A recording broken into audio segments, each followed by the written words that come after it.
Bonjour et bienvenue pour la 6e émission du Grand Rebond. N'hésitez pas à poser vos questions au fur et à mesure sur la page Facebook ou sur la chaîne YouTube du Grand Rebond. Lors de la 4e émission avec Victor Vaknin, nous avons évoqué l'engagement réciproque pour bâtir une véritable culture managériale propre à chaque organisation et permettant de renforcer la résilience et l'agilité.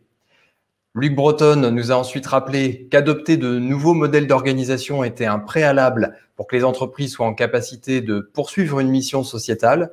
Et aujourd'hui, nous allons parler du style managérial qui crée les conditions propices à l'intelligence collective, en l'occurrence par le leadership coopératif. Pour cela, nous recevrons dans un instant Jean-Michel Philippon, fondateur d'Initium Coaching, qui nous présentera le leadership coopératif, suivi du témoignage de Bernard Coulati, qui a fondé le cabinet Most Engaged, après avoir été le DRH des groupes Pernod Ricard et Danone. Enfin, Gilles Poirieux nous rejoindra pour réagir et interagir. Après avoir présidé l'association de dirigeants EVH ces 8 dernières années, il nous parlera de son nouvel engagement.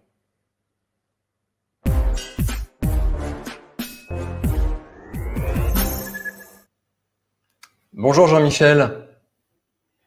Bonjour Michael. Merci d'être avec nous. Je te présente rapidement. Tu te définis comme un entrepreneur génétiquement modifié. D'abord parce que tu as été dirigeant d'entreprise durant une vingtaine d'années. Et ensuite, génétiquement modifié parce que tu t'es formé et tu t'intéresses de près aux aspects psychologiques et comportementaux dans l'entreprise.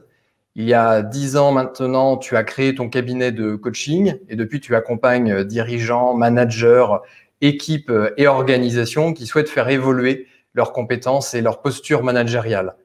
Tu es également l'auteur de 2 ouvrages sur l'innovation managériale, la nouvelle vie des managers, devenir leader de l'intelligence coopérative et ensuite des engagements au travail quand le baby-foot ne suffit plus.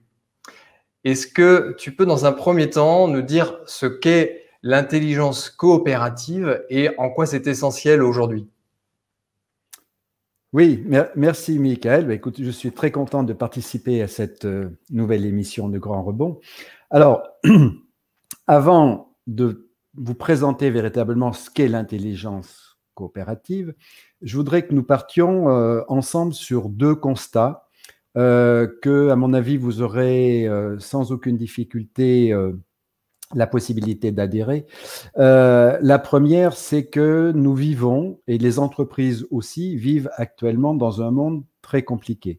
Bon, ce monde-là, nous avons l'habitude, en termes managériels, de l'appeler le monde VUCA, c'est-à-dire un monde volatile, incertain, complexe et ambigu. Volatile parce que, on peut le voir, rien aujourd'hui est vraiment stable. Incertain, rien n'est sûr. Complexe, rien n'est simple. Et ambigu, c'est-à-dire rien n'est clair, et je dirais même ambivalent, puisque nous sommes obligés de plus en plus de gérer le fameux « en même temps » avec des choses qui pourraient paraître antagonistes et qu'on doit gérer de façon concomitante. Alors ça, c'est le premier constat, ce monde VUCA. Et en même temps, il y a aussi un autre constat, c'est celui que face à des complexités telles que nous vivons, nous avons vu que l'humain avait toujours besoin, était toujours plus fort en collectif, ensemble, que en individualité. Et que les entreprises de demain, pour évoluer dans ce monde compliqué, complexe, doivent vraiment se doter de collectifs forts. De collectifs forts pour tout simplement gérer cette complexité au quotidien, gérer cette incertitude, des collectifs forts pour décider ensemble, pour évidemment innover, pour, pourquoi pas, et le plus souvent, pivoter au niveau de leur stratégie, et voire même, au final, disrupter, c'est-à-dire changer totalement de modèle économique. Alors, à la fois, ces collectifs doivent être forts et en même temps, et nous le voyons dans notre société, les individus sont en demande d'être reconnus en tant qu'individus, en tant qu'individualité pour exprimer leur propre talent. Donc, on voit ici qu'il y a une forme de dualité, là aussi, entre la force du collectif et, je dirais, l'émergence des talents et le fait de pouvoir, au sein de ces collectifs, eh bien, faire développer et faire se révéler les talents des individus. C'est pour ça que, de plus en plus, et déjà depuis un moment, on parle dans l'entreprise d'intelligence collective, qui permet, donc comme par exemple, vous allez le voir sur cette diapo, le savoir travailler ensemble est d'abord une question d'intelligence collective. C'est-à-dire, qu'est-ce que c'est? Ben, c'est tout simplement de savoir passer de somme de compétences à une multiplication des talents. C'est-à-dire qu'en fait, si vous voulez, l'intelligence collective, ce sont des processus spécifiques de cadrage, des approches spécifiques qui permettent justement de ne plus faire que 1 plus 1, ça fasse 2, mais 1 plus 1, ça fasse 3. Et donc, dans cette intelligence collective qui est utilisée aujourd'hui en entreprise, eh bien, il y a cette dynamique de multiplier les talents et de faire qu'une intelligence devient plus importante que la somme des intelligences. Alors, l'intelligence coopérative, par contre, elle, je dirais que va rajouter 2 notions essentielles qui, pour moi, depuis maintenant une dizaine d'années que j'interviens avec ces outils d'intelligence collective, j'ai pu voir que 2 choses essentielles manquaient, principalement en entreprise. C'était la solidarité et la responsabilité. C'est pour ça que l'intelligence coopérative, en fait, est une approche d'intelligence collective au sein de laquelle on rajoute 2 notions qui me semblent essentielles aussi pour l'engagement au travail, on le verra ultérieurement, qui sont la solidarité, c'est-à-dire l'entraide entre chaque individu, et la responsabilité, c'est-à-dire le fait que chacun prenne conscience qu'il n'est pas qu'un seul exécutant du collectif, qu'il n'est pas qu'une seule part de ce collectif, mais qu'il en est aussi un contributeur et un créateur. Donc voilà ce que c'est, dans les grandes lignes, que l'approche de l'intelligence coopérative. Est-ce que tu peux nous expliquer maintenant comment susciter l'intelligence collective, c'est-à-dire comment l'intégrer concrètement dans le management du quotidien? Alors, effectivement, il y a, je dirais, des éléments nécessaires et indispensables à ce que l'intelligence coopérative dans l'entreprise puisse véritablement s'insérer et s'installer. Il y en a principalement 3 leviers. C'est d'abord, et ça va être justement la nouvelle mission des managers, c'est celle d'avoir des facilitateurs de ces processus en intelligence coopérative. L'intelligence coopérative, comme l'intelligence collective, pour les humains, n'est pas une chose tout à fait naturelle. Donc, elle doit être accompagnée et facilitée. Et ça va être un des rôles des managers de demain. Le deuxième levier nécessaire à l'intelligence coopérative, c'est le fait de rester vraiment connecté aux besoins concrets dans l'entreprise. Chose que, quand on travaille en intelligence collective habituellement, on peut avoir tendance à se dire c'est OK, on a bien fonctionné en intelligence collective, l'outil a bien fonctionné, et en même temps, on se demande des fois si travailler en intelligence collective ne sert pas que l'intelligence collective. C'est-à-dire qu'il peut y avoir toujours cette dérive qu'un outil, on le met de plus en plus en performance pour servir l'outil et non pas pour servir ce que l'outil normalement doit servir. Donc l'intelligence coopérative va refocaliser véritablement sur les vrais besoins individuels et collectifs des uns et des autres et de l'entreprise. Le troisième levier, c'est vraiment de fédérer les talents individuels. Et là, je pense que c'est une notion extrêmement importante du management de demain, c'est celle d'avoir la capacité, je dirais, de faire émerger, de faire vivre les talents individuels au sein de collectifs. Donc ça, c'est vraiment, je dirais, les éléments nécessaires et indispensables à l'émergence de l'intelligence coopérative en entreprise. Alors, je vais vous montrer là une diapo pour vous expliquer, en gros, de façon assez synthétique, ce qu'est l'intelligence coopérative. Alors, pour cela, je parle d'état de service. Et il y a 4 états de service. Alors, vous voyez que j'utilise le mot service, qu'on retrouve assez souvent dans le management depuis quelque temps, avec des notions de service comme leader servant ou manager au service de. Et pour l'intelligence coopérative, en fait, je distingue 4 états de travail collectif qui peuvent se trouver en entreprise. Et ces 4 états-là sont, comme vous pouvez le voir sur la diapo, il y a d'abord le tous pour tous, c'est-à-dire c'est un état de travail collectif dans lequel le collectif va être au service de l'ensemble du collectif. Vous avez le deuxième état qui est le tous pour un. À cet état-là de service, c'est le collectif qui, dans sa globalité, est au service d'un seul individu. Puis, le troisième état, c'est l'état du un pour tous, c'est-à-dire que là, un individu va être au service du collectif. Et enfin, le quatrième, le un pour un, c'est un individu qui va être au service d'un autre individu. Alors, je ne vais pas vous détailler ici, puisque ce n'est pas l'objet de ce jour, mais bon, vous pouvez les trouver dans mes ouvrages. Comme vous le voyez sur la diapo suivante, à l'intérieur de chacun de ces états de service, il y a des outils. Alors, ce n'est pas des outils nouveaux, hein, c'est des outils qui existent, qui sont généralement utilisés en intelligence collective, aujourd'hui dans les entreprises. Donc, je les ai répertoriés.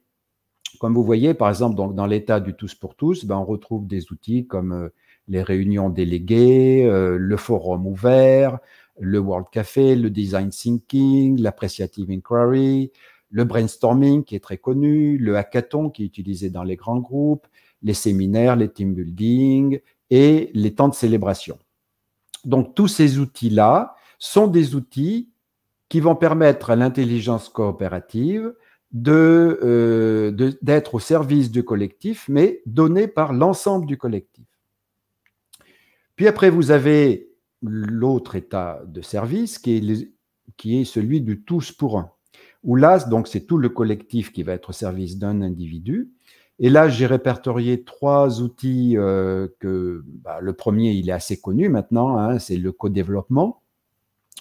Le deuxième outil qui est un petit peu moins via des États-Unis, qui s'appelle le Mastermind, qui lui aussi est en progression en ce moment dans les entreprises. Et puis, en tout dernier, un outil qui n'est pas connu parce que il est fait maison, comme j'ai marqué, c'est le Sunwalk ou la démarche éclairée, qui est un outil spécifique que j'ai développé avec ma collègue au sein du club du leadership. Donc, tous ces outils-là, vous en trouverez, je dirais, le descriptif synthétique dans mon ouvrage. Puis, il y a le troisième état qui est celui du un pour tous, où c'est un individu qui va être au service du collectif. On y retrouve la réunion d'information classique, la formation, les conférences, les coachings d'équipe, le rapport d'étonnement, chose importante, le retour d'expérience, qui à mon avis n'est pas beaucoup et pas suffisamment utilisé en entreprise aujourd'hui, qui est extrêmement riche. Et quand il est utilisé, souvent il n'est pas utilisé de façon suffisamment cadré. Et puis, bien sûr, le partage de la vision qui est souvent la prérogative des dirigeants et des managers.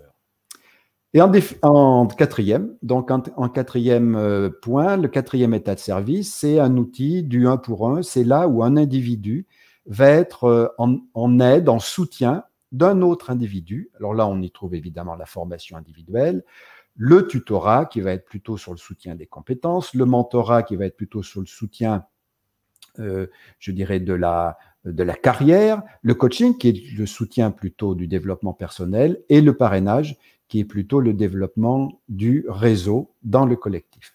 Donc voilà en résumé très très synthétique l'ensemble des 4 états de service de l'intelligence coopérative avec à l'intérieur desquels différents outils qui permettent de travailler en intelligence coopérative. Donc là, on vient d'énumérer un certain nombre d'outils très pragmatiques. Comment on adapte quelque chose qui est plus subjectif, qui est le style managérial, et quel lien tu fais avec la structure globale organisationnelle? Oui, alors vous l'aurez vite compris, cette nouvelle façon de travailler ensemble implique un nouveau management. Ça, c'est inéluctable et c'est tout à fait souhaitable d'ailleurs. il y a, je dirais, trois changements principaux dans le management de demain. Il y a tout d'abord celui, justement, de pouvoir travailler en intelligence coopérative. Et là, je dirais le défi managérial, c'est vraiment celui de demain de combiner les aspects cognitifs, comportementaux et émotionnels dans le travail collectif. Le deuxième levier, c'est d'intégrer une façon de manager qui va permettre vraiment de développer les talents individuels qui vont enrichir le collectif. Ça, c'est quelque chose aussi qui est essentiel. Et enfin, le dernier point aussi qui est essentiel et dont on parle souvent, c'est un management nouveau qui va donner le sens, qui va donner une vision et qui va donner, je dirais, de la signification aux décisions et aux actions. Alors, je vous propose de regarder la diapo suivante, où je vous ai en fait, je dirais, dessiné, enfin, voilà, mis sous forme de schéma, j'ai schématisé où, d'après moi, le management aujourd'hui doit se situer. Donc, vous voyez que sur la gauche, vous avez en fait, voilà, trois lignes horizontales qui sont celles qui correspondent aux trois éléments fondamentaux de toute action, qu'elle soit d'ailleurs au sein du travail ou ailleurs. Dans toute action, il y a toujours un contenu, un processus et un sens. C'est-à-dire, il y a toujours on fait quoi, on le fait comment et on le fait pourquoi. Et vous voyez qu'en fait, entre ces trois lignes horizontales se dégagent deux zones spécifiques. La première entre le contenu et le processus, et c'est là que le management doit laisser toute la subsidiarité, toute l'autonomie, toute la confiance aux collaborateurs pour savoir quoi faire et savoir comment le faire. Et la zone du haut, qui se situe entre le processus et le sens, c'est-à-dire le pourquoi, là, c'est véritablement la zone que doivent investir les managers de demain. C'est-à-dire qu'ils vont investir cette zone-là sur deux axes principaux. Celui de faciliter le processus du comment, pour aider les collaborateurs à construire leur comment, et évidemment, d'autant plus avec le processus d'intelligence coopérative. Et le deuxième point, c'est de porter le sens et la signification des actions et des décisions. De ce fait-là, vous pouvez, de façon schématique, voir que le management nouveau laisse la place, par l'autonomie et la confiance aux collaborateurs, d'être dans cette zone entre le contenu et le processus, tout en restant en lien, en facilitant le processus et en portant le sens. Alors, ce qui veut dire que vous l'aurez là aussi facilement compris, que la mission, pour moi, il me semble, la mission de demain pour le manager, elle est ce que j'appelle bi-énergétique. C'est-à-dire qu'il va fonctionner sur deux énergies différentes et complémentaires. L'énergie du comment, vous l'avez vu sur le schéma, en facilitant, c'est-à-dire le processus de travail en intelligence coopérative, et l'énergie du pourquoi, c'est-à-dire véritablement ce qu'on pourrait appeler du leadership, c'est-à-dire en portant le sens et la vision des actions et des décisions. Je vous propose maintenant sur la diapo suivante, en fait, de répondre à la question pourquoi un nouveau management demain? Pourquoi est-ce que ça paraît incontournable, enfin du moins moi il me paraît incontournable au vu de ce qui se passe et de ce qui risque de se passer. Je parle de tensions d'avenir. Alors c'est quoi des tensions d'avenir? C'est à la limite, tout à l'heure, j'ai parlé du en même temps, de l'énergie du en même temps, c'est-à-dire de pouvoir concilier des choses qui pourraient paraître comme antagonistes au départ et qui ont besoin d'être gérées ensemble. Donc, vous le voyez, le management de demain va devoir véritablement gérer cette tension d'avenir entre individualité et collectif. C'est-à-dire à la fois faire émerger les talents, les individualités, tout en servant le collectif. La deuxième tension d'avenir, c'est celle de la vision par rapport à l'opérationnel. C'est-à-dire que répondre au pourquoi tout en facilitant le comment.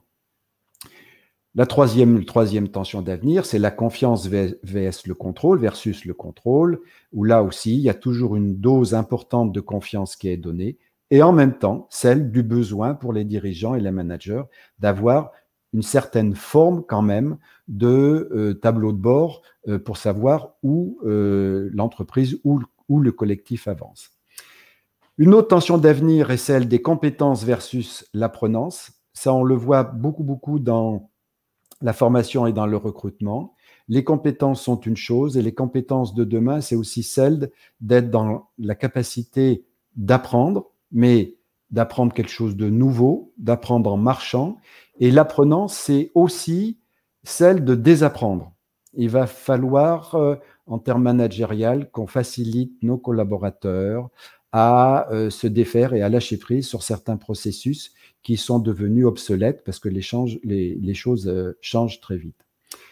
Une autre tension, c'est celle du cognitif versus l'émotionnel.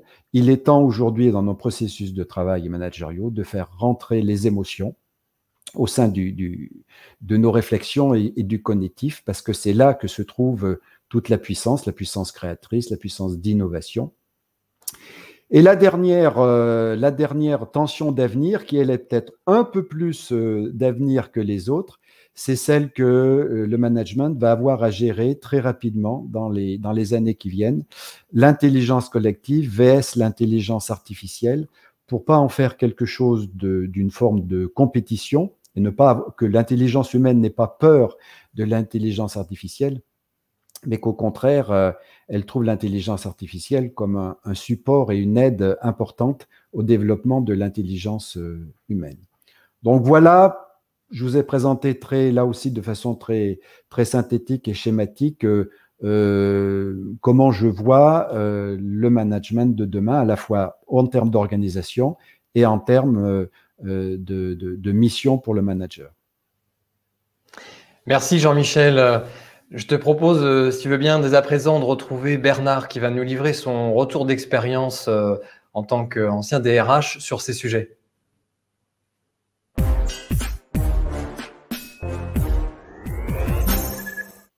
Bonjour Bernard. Bonjour Mickaël. Merci de venir partager avec nous ton expérience. Tu as été DRH pendant plus de 30 ans en Europe, puis en Asie pour des grands groupes français à dimension internationale, Danone et Pernod Ricard ensuite. Tu es un expert reconnu en stratégie d'engagement et de transformation RH, auteur du New Deal Employee Engagement, qui a été adapté pour la France sous le titre Engagement 4.0. Et aujourd'hui, tu partages ton expertise à travers une activité de formateur et de consultant, tout en enseignant le leadership et la gestion des ressources humaines.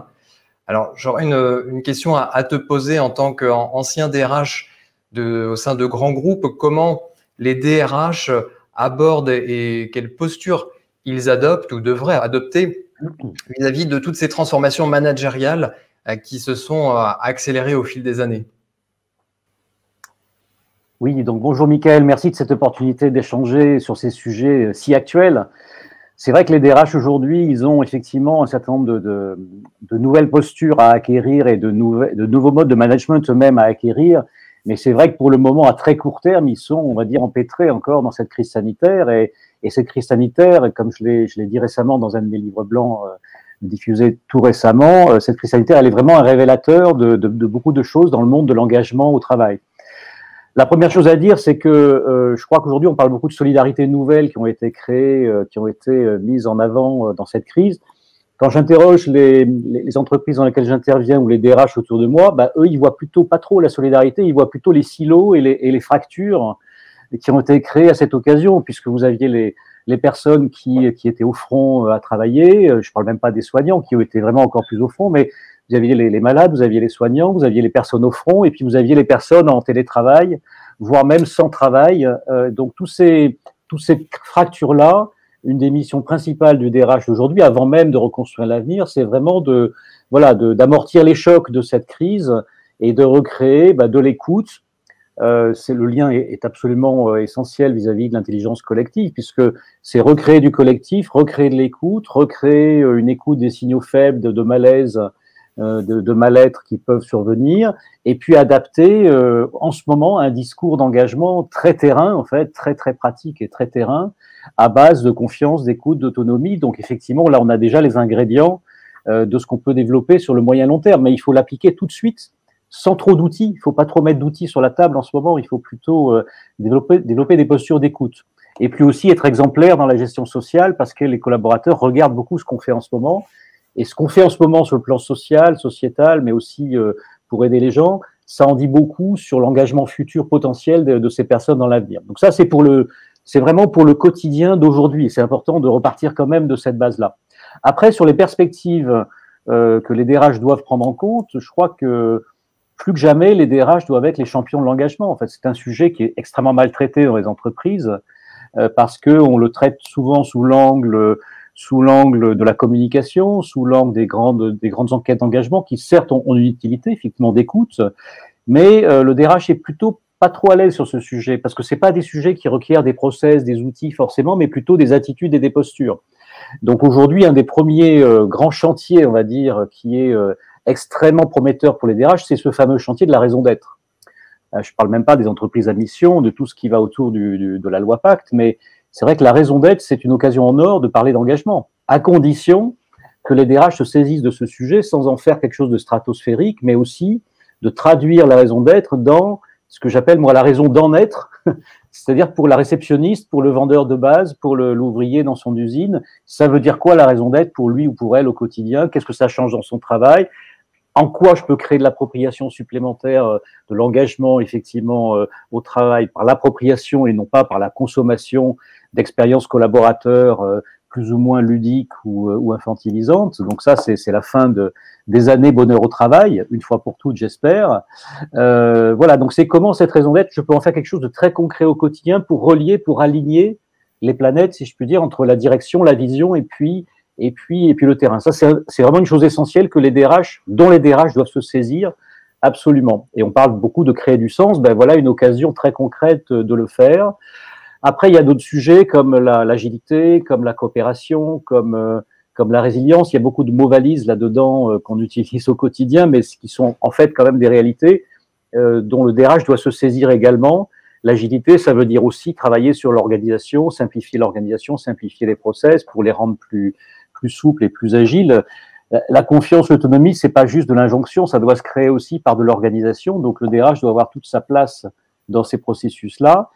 Et enfin, je dirais, il y a aussi un aspect très important qui a émergé pendant cette crise, c'est que finalement, c'est quoi un talent? Qu'est-ce que c'est un talent? Est-ce que c'est simplement une personne qui peut devenir manager, senior manager, directeur général de l'entreprise, donc ce qu'on appelle les HIPO, les hauts potentiels? Par expérience, je sais, par expérience du terrain, que les DRH passent beaucoup de temps sur la gestion des hauts potentiels, des talents d'avenir, et puis finalement, les talents du quotidien, les personnes qui font leur job, qui font leurs 35 heures sans plus et qui rentrent chez eux, bon, on considère qu'ils ne sont pas très engagés, on va essayer de les engager, mais bon, on va pas avoir forcément un focus sur eux. Et on a vu pendant cette crise que les fameux invisibles, les talents invisibles, ceux qu'on ne voit pas, ceux qu'on ne voit plus, bah, effectivement, ils se sont un peu révélés comme un peu plus essentiels. Donc, il y a un peu un recentrage de curseur que le DRH doit faire pour dire les talents, tout le monde a du talent. À un moment donné, tout le monde a une utilité sociale pour l'entreprise. Donc là, il y a peut-être un basculement à faire entre l'hyper-focus qu'on fait souvent pour ces hauts potentiels, qui souvent d'ailleurs ont la grosse tête et il faut aussi gérer tout leur ego et bon, ça c'est un sujet aussi important, mais aussi mettre plus de reconnaissance et plus d'attention sur je dirais, les gens du quotidien. Et ça me paraît aussi un chantier important. Et enfin, je terminerai sur la fonction RH en disant que on a souvent dit de la fonction RH qu'il fallait vraiment développer une fonction de business partner. Vous savez, c'est le fameux business partner, partenaire du business, etc. Moi, j'ai baigné dans toute cette génération-là.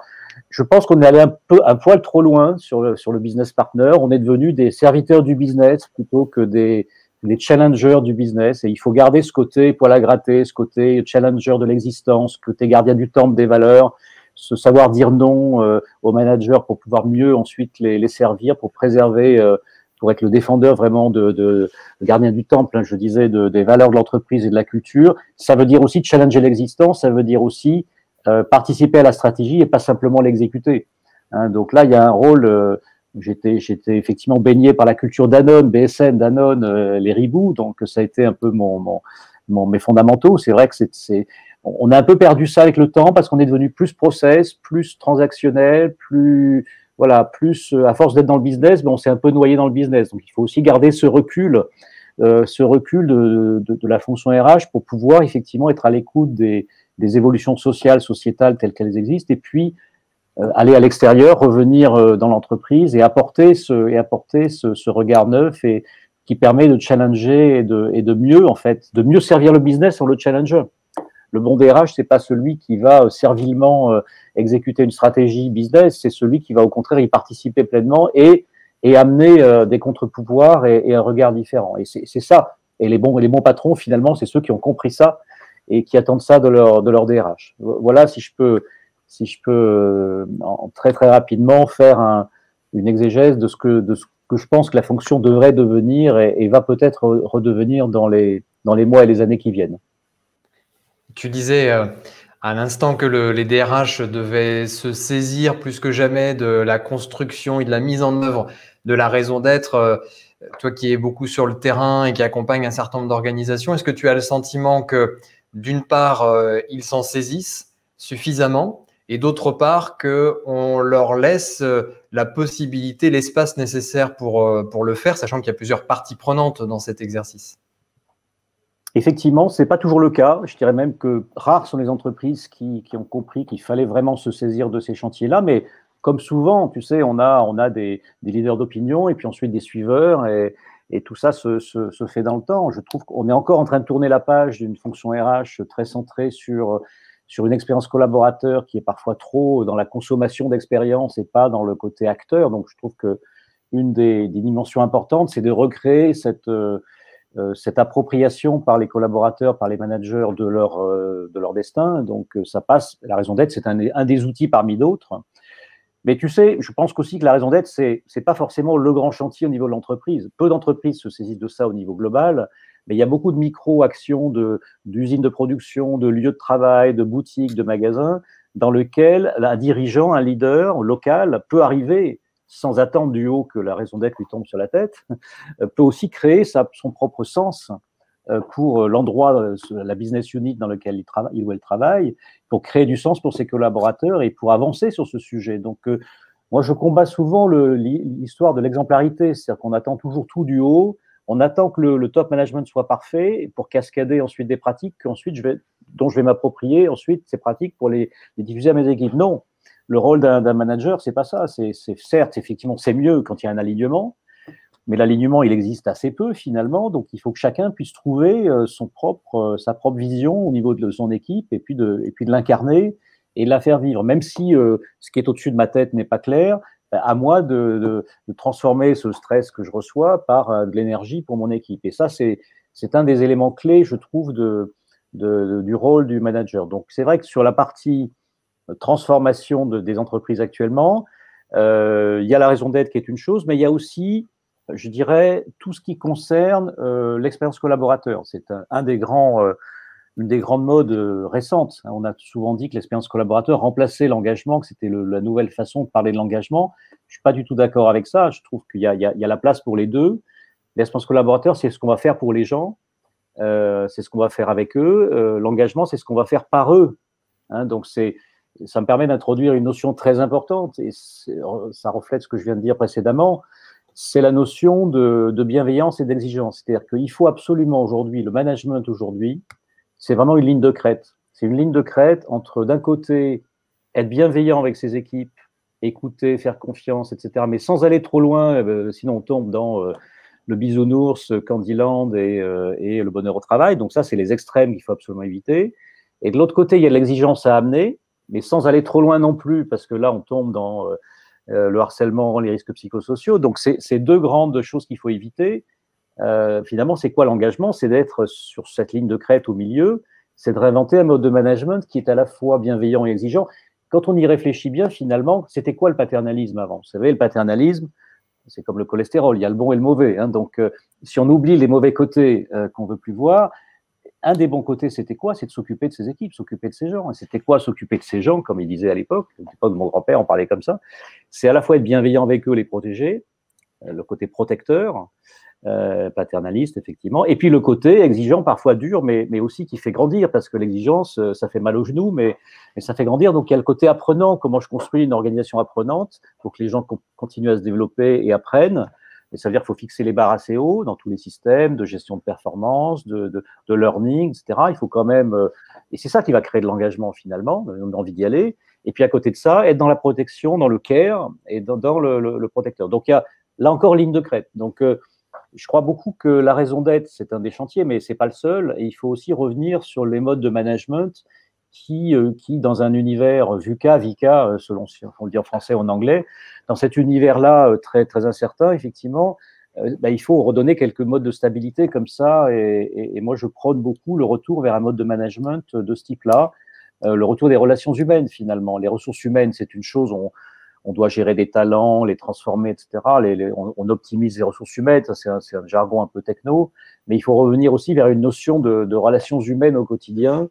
Et tout le monde peut y participer, la DRH, les managers, la direction générale, mais aussi les collaborateurs. Et moi, je prêche beaucoup dans tout ce que je fais pour une coproduction de l'engagement. Donc, c'est aussi les collaborateurs, les équipes qui ont leur mot à dire, plus que leur mot à dire, qui ont des actions à mener pour montrer qu'ils peuvent s'engager aussi. Et c'est pas que, voilà, j'attends que mon manager m'engage, j'attends que mon entreprise soit engageante. Non, c'est qu'est-ce que je fais moi aussi de mon côté pour m'approprier tout ça. Et quand on arrive à faire de la coproduction, oui, on n'est pas très loin de ces notions d'intelligence coopérative, d'intelligence collective. Tout ça, c'est finalement, ça tourne autour du même pot, qui est comment je crée du sens et que chacun ait sa responsabilité, son rôle à jouer. Donc voilà, donc ça, c'est les grandes tendances du moment. Quand je dis tendance, c'est pas des tendances, c'est pas le bon mot, parce qu'on n'est pas dans les modes et les tendances, c'est plutôt des fondamentaux, plutôt que des tendances sur lesquelles je pense qu'il faut revenir. Moi, je crois beaucoup plus aux fondamentaux, à ce qu'il faut garder. Vous savez, les grandes modes en France, on dit toujours, ce qu'on a fait avant, c'est nul, on met la poubelle, et voilà, maintenant, c'est comme ça la nouvelle loi, les nouvelles modes de fonctionnement, un nouveau mode de fonctionnement. Non, il faut aussi garder des choses qui sont fondamentales, ou peut-être même qu'on a oubliées, et y revenir. Donc les gens, aujourd'hui, ils ont besoin de proximité, d'un manager qui les écoute, qui leur fait confiance, mais aussi qui est là pour les protéger, mais aussi pour relever la tête, qui leur donne des façons de relever la tête et d'espérer. Alors, la raison d'être, c'est un des outils, mais c'est un peu trop loin. Il faut aussi que les DRH initient ce travail-là au niveau des lignes managériales du terrain. Voilà, c'est là-dessus que je travaille énormément, moi, dans tout ce que je fais en ce moment. Merci Bernard pour ce retour d'expérience et ce témoignage. Gilles va dès à présent nous rejoindre pour réagir à vos différents propos.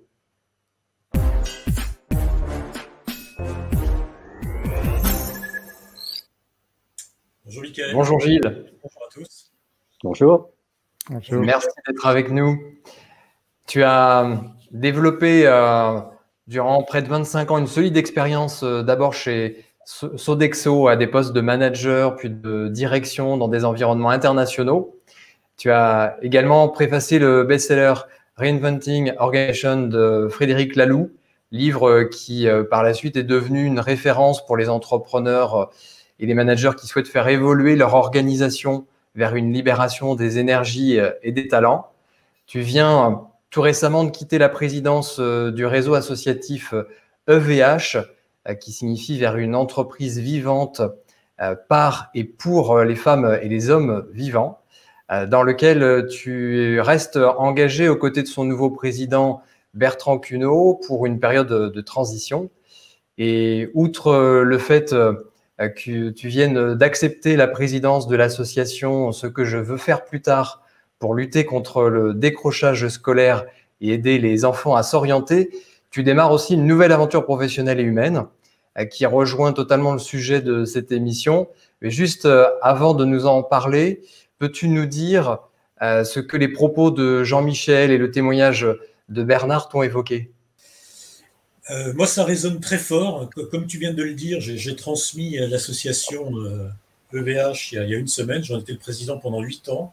Et en fait, dans ma transmission, j'ai dit que je transmettais un leader coopératif. Donc vraiment, je suis dans le sujet. Moi, je suis plutôt un leader gestionnaire et philosophe. avec une forte implication en intelligence collective. Et j'ai voulu que mon successeur, qui est un jeune cadre, très brillant, voilà, apporte le coopératif. Et on a revisité notre socle identitaire et on a travaillé sur notre nouvelle raison d'être en coopératif. C'est pas venu du haut, c'est pas venu du bureau, c'est pas venu de l'équipe de direction de l'association. Ça a été fait au travers de tout le monde. Donc moi, je rejoins totalement le discours, la présentation de Jean-Michel. Je ne connaissais pas cette approche d'intelligence coopérative, donc l'intelligence collective plus la solidarité plus la responsabilité. Je trouve ça passionnant et j'étais heureux d'entendre dans la bouche de Bernard une chose importante qui est l'écoute, car les 4 accords de fonctionnement d'une classe qui fonctionne bien et que gère par la nouvelle association dont je m'occupe, c'est solidarité, responsabilité, donc on vient d'en parler, ou co-responsabilité, on dit co-responsabilité, plus écoute, plus confidentialité. Donc voilà, moi j'abonde dans tout ce qui a été dit. Et ma première question pour Jean-Michel, qui nous a parlé des tensions d'avenir, moi j'ai plutôt entendu des tensions saines entre départements ou entre approches. Je n'ai pas entendu parler des tensions malsaines. Comment, pour faire vivre l'intelligence collective, quelles sont les préconisations en termes de gestion des conflits entre équipes, entre personnes, entre égaux? Voilà. Alors, merci Gilles pour cette question. Alors, je dirais que les tensions d'avenir dont j'ai parlé ne sont pas vues automatiquement, a priori, comme des tensions malheureusement, enfin, heureusement positives, elles peuvent être aussi négatives. Ce qui est, dans ta question, en fait, la gestion, par exemple, des conflits, je pars du principe qu'à partir du moment où une entreprise a un esprit véritablement coopératif, la gestion des conflits se fait beaucoup plus facilement quand elle a l'habitude de travailler justement avec des process d'écoute, de partage, de respect et de responsabilité. Dans les outils que j'ai présentés tout à l'heure, la gestion des conflits, ou du moins ce que j'appelle moi le partage des représentations, c'est-à-dire pouvoir parler de sa propre représentation sans automatiquement avoir à démolir la présentation de l'autre. Les outils d'intelligence coopérative permettent cela. C'est-à-dire qu'il me semble que dans un creuset, dans un nid qui se construit en intelligence coopérative, la gestion des différences, la gestion des conflits devient de facto beaucoup plus facile. Gilles, tu viens justement d'obtenir le diplôme universitaire de médiation et de règlement des conflits de La Rochelle. Est-ce que tu peux nous en dire quelques mots et nous expliquer comment cette compétence peut jouer un rôle essentiel dans le management coopératif de demain? Oui, donc moi je suis allé à La Rochelle faire un DU de médiation parce que j'ai envie de servir la cité, bon, et les entreprises dans lesquelles je suis administrateur, mais aussi la cité en termes général. J'ai voulu faire un diplôme de médiation qui soit très humaniste. Pour moi, l'humanisme a été défini tout à l'heure par Bernard, hein, c'est exigence et bienveillance. Et cette approche humaniste, c'est dans une société française que moi j'ai découvert qui a une dizaine d'années. Hein. J'ai fait tout mon parcours à l'international, mais j'ai dirigé Sodexo Entreprise pendant quelques années en France. Et j'ai découvert qu'on était dans une société où on mettait sous le tapis beaucoup de conflits, que l'on ne se disait pas la vérité. Moi, j'ai beaucoup de copains qui viennent de perdre des boulots de DG, de DRH et autres dans des grands groupes, avec des départs en une journée sans qu'il y ait de transmission, et des deuils qui sont très longs à faire, et des présidents de conseils d'administration qui mettent beaucoup de temps à comprendre leur scénario de fonctionnement. Donc, moi, j'abonde vers une nouvelle approche en entreprise, de gérer au travers de la médiation, qui est très peu utilisée. La médiation est utilisée avant d'aller au prud'homme, mais une médiation qui permet de renouer la relation entre ceux qui sont en conflit, pas simplement régler le litige et déterminer un montant, mais de les remettre ensemble. Comme un couple qui est en difficulté et qui se fait aider, eh ben, un président et un directeur général ensemble, lorsqu'ils sont en difficulté alors qu'ils étaient partis sur un projet commun, ou lorsqu'un DG, son DRH ou quelqu'un de ses gardes rapprochés sont en difficulté, voilà, d'apporter ce temps pour renouer les liens repartir sur une bonne base, ou en tout cas se séparer avec un deuil qui sera beaucoup moins long à faire. Donc, c'est quelque chose de très nouveau. Moi, dans ma carrière, j'étais 20 ans DG, j'ai été énormément approché par des coachs, et j'ai énormément travaillé avec des coachs et des conseils, mais j'ai jamais été approché par des médiateurs, et je pense qu'il y a là quelque chose d'intéressant pour justement développer ce management coopératif, d'arrêter de mettre sous le tapis les tensions, d'arrêter de partir avec des beaux pitchs, on n'était pas d'accord sur la stratégie et au revoir, et on dit même pas au revoir aux équipes, et de vivre quelque chose de nouveau. Je pense que la nouvelle ère qui arrive, l'envie qu'ont les jeunes qui rejoignent nos entreprises et qui prendront les postes de direction, c'est quand même aussi de vivre dans des environnements qui sont porteurs, qui sont sains, qui sont nourrissants, et dans lesquels ils peuvent avoir un impact, et où on se dit les choses, et on se dit la vérité. Voilà. Donc, voilà où j'en suis. Peut-être une question pour Bernard. Moi, j'ai beaucoup apprécié cette approche d'expérience collaborateur, et qui est en lien avec l'expérience client. Et on parle beaucoup aujourd'hui de symétrie des attentions. Et si on prend soin de ses collaborateurs en mimétisme, ils prendront soin de la même façon des clients. Moi, ma question, c'est, et c'est une vraie question que se posent tous les DRH, comment faire pour attirer et garder les jeunes talents. J'ai eu l'occasion de travailler en début d'année avec les polytechniciens qui sont à l'origine, les jeunes polytechniciens qui sont à l'origine du manifeste pour un réveil écologique, qui ont quand même dit, un tiers d'entre eux ont dit, on ne travaillera pas dans vos sociétés. Et pareil pour les HEC et les autres. Voilà. Qu'est-ce qu'on peut offrir à ces jeunes pour bâtir ce nouveau collectif dans les entreprises?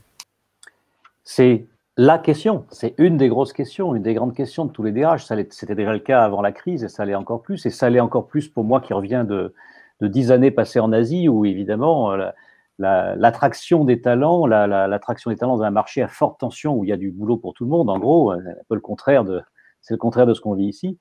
Donc je connais bien ces sujets d'attraction, de rétention. Déjà, je crois que ce qu'on peut dire, le message qu'il faut faire passer, c'est que la rétention n'est pas la réponse. La réponse, c'est comment donner envie de s'engager et de rester. C'est pas pareil. La rétention, c'est une notion un peu négative.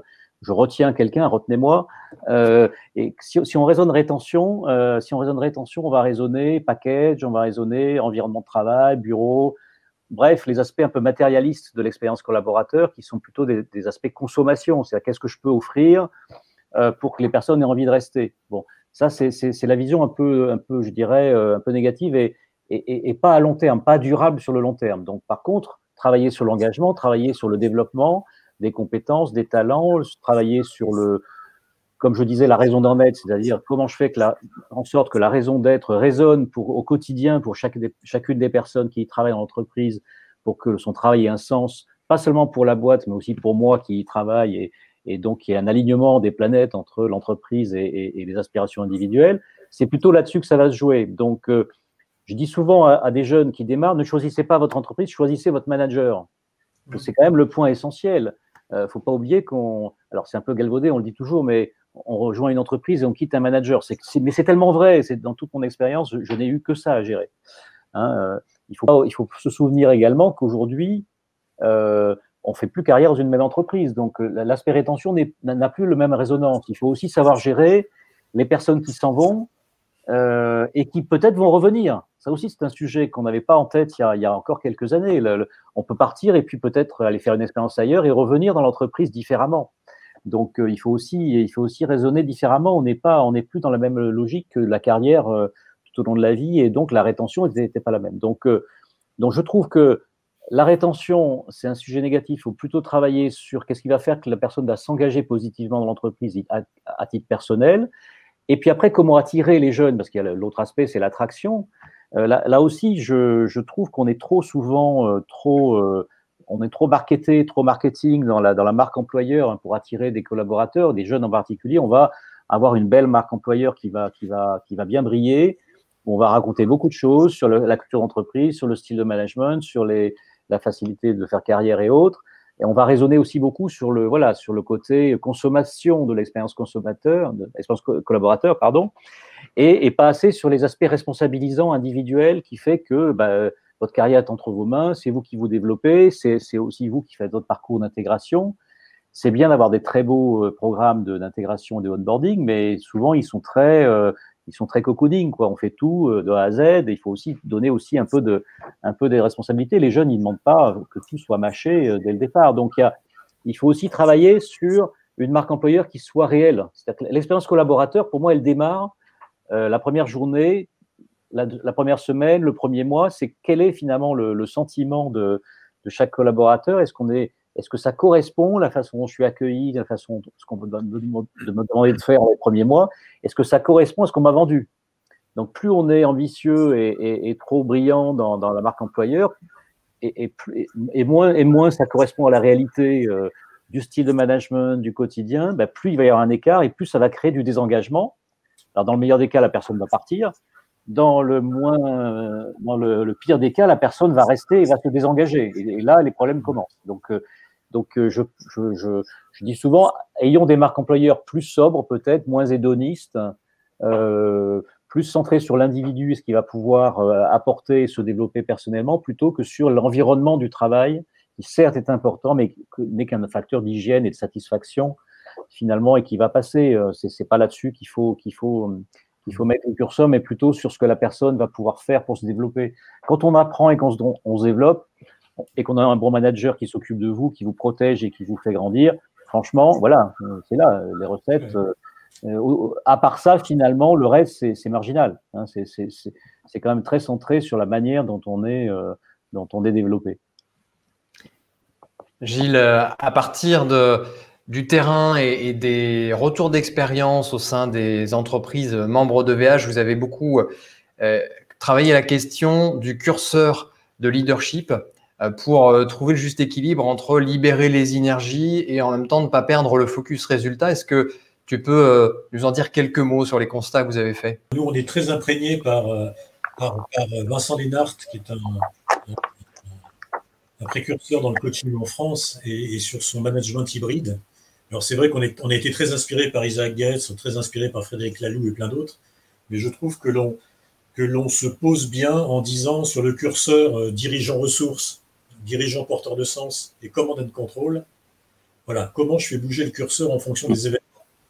Et moi, c'est quelqu'un que j'apprécie beaucoup, qui est Florent Ménigaud, le nouveau directeur général de Michelin, qui a pris la suite de M. Sénard, qui dit OK, on met en place beaucoup de collaboratifs, beaucoup de coopératifs, beaucoup d'autogouvernance au sein de Michelin.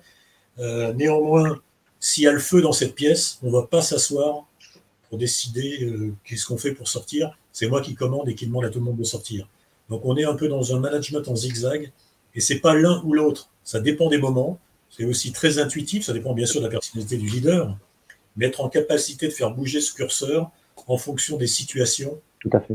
Je pense que c'est bien, et certains leaders se sont brûlés les ailes à faire du tout libéré, et d'autres sont en train de se brûler les ailes en faisant du tout commandé. Absolument. Voilà. D'accord. Absolument d'accord. Gilles, est-ce que tu as une question à adresser à Jean-Michel? Moi, il m'a manqué une petite chose. Enfin, sur Jean-Michel, écoute, oui, enfin moi, c'est vrai que de mettre en place ce management coopératif nécessite des facilitateurs. Ça, c'est juste. Facilitateur externe. Beaucoup de sociétés disent ça coûte cher, donc le plus vite possible, j'aimerais que ce soit mes propres équipes qui soient facilitateurs. Donc, quid? Quand est-ce qu'on prend des internes? Quand est-ce qu'on prend des externes? Voilà, comment est-ce qu'on fait ce juste équilibre? Oui, merci Gilles. Alors, effectivement, je reviens sur une chose qui me semble quand même importante. J'adhère évidemment à tout ce que vous avez dit au niveau vision du travail et de l'engagement de demain. Ce qu'il faut aussi être tout à fait conscient, c'est que le manager, lui, sur le terrain, même s'il adhère à cette vision-là, il a besoin d'outils concrets pour la mettre en œuvre dans son management. Et c'est le fait de faciliter, enfin du moins d'abord d'apprendre comment est-ce qu'on manage avec l'intelligence coopérative. Ça, c'est certain que il y a une forme voilà d'apprentissage qui généralement, oui, est faite auprès de certains managers, leaders ou de certains ambassadeurs dans des grands groupes qui, après, eux, par modélisation, vont faire une forme d'inculturation de l'ensemble de leur organisation à l'intelligence coopérative. Mais il est certain, ça je le conçois, et d'ailleurs c'est comme ça que j'interviens moi en entreprise au niveau du coaching d'organisation, c'est celle d'acculturer l'organisation étape par étape à cette forme d'intelligence coopérative. Mais une fois que je dirais presque comme une contamination, une fois que la contamination est faite et que elle va se développer de service en service ou d'étage en étage pour pouvoir se dissiper dans toute l'organisation. Donc effectivement, il y a un point de départ qui est celui d'acculturer plutôt par l'extérieur les quelques managers, ambassadeurs ou je dirais plutôt managers clés dans l'entreprise qui vont pouvoir après diffuser cette nouvelle forme de management. Et toute cette démarche que l'on a évoquée aujourd'hui avec le leadership coopératif vis-à-vis de la responsabilité sociétale des entreprises et les objectifs du développement durable, quel lien vous faites vis-à-vis du leadership coopératif et cette atteinte des objectifs du développement durable? Comment c'est lié? Est-ce que ça aide à les atteindre? Est-ce que Gilles, par rapport aux membres du réseau OVH, tu aurais un commentaire à faire par rapport à ce lien? EVH veut dire vers une entreprise vivante. Donc c'est vrai que jusqu'à présent, on était plutôt dans le vivant, dans le oser la confiance et dans le management des équipes. Mais très rapidement, la plupart des dirigeants se sont fait rattraper par la patrouille et entre autres par leurs enfants. Je pense à ce leader d'un grand groupe textile mondial qui a merveilleusement bien libéré son entreprise, mais ses enfants lui disent « Mais attends papa, tu fabriques des chemises en Turquie avec des enfants syriens, tu pollues les rivières, etc. Qu'est-ce que tu fais par rapport à ça ?» Donc c'est vraiment devenu très rapidement, enfin, je dirais ces 2-3 dernières années, je pense que le monde a été vacciné attention au plastique. Tout le monde sur Terre sait qu'il faut faire attention au plastique. Maintenant, chacun dans son secteur trouve les actions qu'il doit mener. Et il y a une vraie recherche aujourd'hui de quelle valeur économique j'apporte, quelle valeur environnementale, sociale et sociétale j'apporte. Après, chaque leader agit de façon différente, dépendant aussi beaucoup de là où il en est par rapport à la gestion de ses ressources humaines. Un certain nombre de dirigeants ne sont pas encore dans la phase d'après parce qu'ils ont déjà tellement de mal à rémunérer correctement leurs équipes qu'ils ont du mal à aller vers, ou simplement à dégager un profit, qu'ils ont du mal d'aller vers tout ce qui est objectif de développement durable.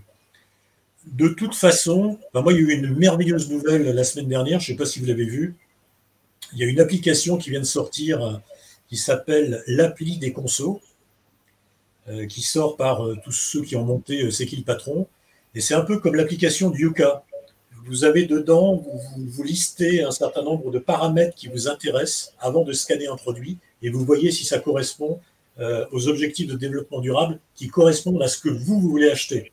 Donc, je veux très peu de CO2, je veux pas de maltraitance animale, je veux pas de ceci, je veux pas de cela. Donc, on arrive dans un monde où c'est les consommateurs qui vont nous driver et ça provoque et ça va provoquer une accélération de la prise de conscience et du fait que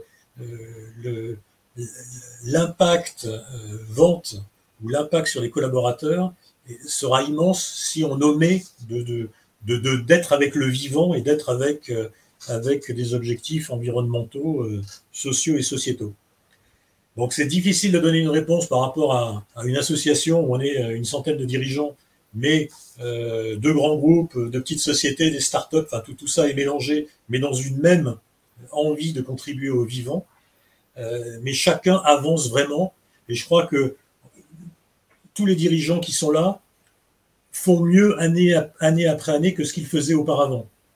Mais la conscience vient aussi de la part des consommateurs et de la part de ses propres enfants qui challengent ce qu'on a pu faire dans nos entreprises. Et ça, c'est vrai de tous quand on parle entre nous. Oulala, le challenge se fait souvent plus par ses propres enfants et des pivots se font à cause de ses enfants, parfois plus que par rapport à des demandes d'actionnaires, qui, comme les fonds BlackRock ou d'autres, demandent à ce qu'il y ait une conscience environnementale, mais sans encore fixer d'engagement très fort. Voilà. Donc, voilà un petit peu l'évolution que je peux voir au sein de notre association. Bernard, concernant la RSE et les ODD?